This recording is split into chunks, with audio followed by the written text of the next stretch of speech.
Camera scene settings में आपका खैर मकदम है। जिला पुंछ के गांव चंदीमठ सेक्टर बफलियाज में शौकत हुसैन वल्द काका के रिहायशी मकान में गैस सिलेंडर में आग लग गई और धमाके से उसकी बीवी हमीदा बेगम उम्र 35 साल और बेटा आकिब हुसैन उम्र 3 साल जाँ बहक हो गई। दीगर 2 घोड़े और 2 भैंसें भी झुलस कर दम तोड़ गईं। आगे देखिए जहांगीर अहमद की ये रिपोर्ट।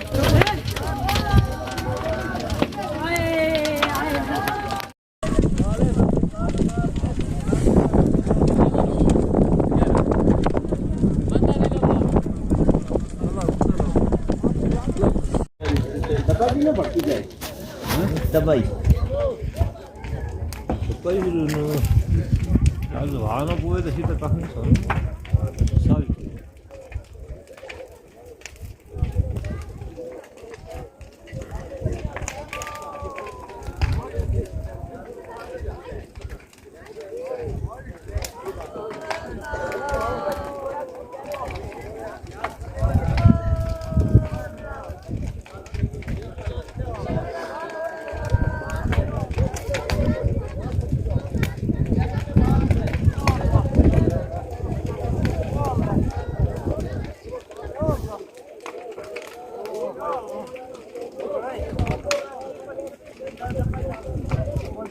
Oli.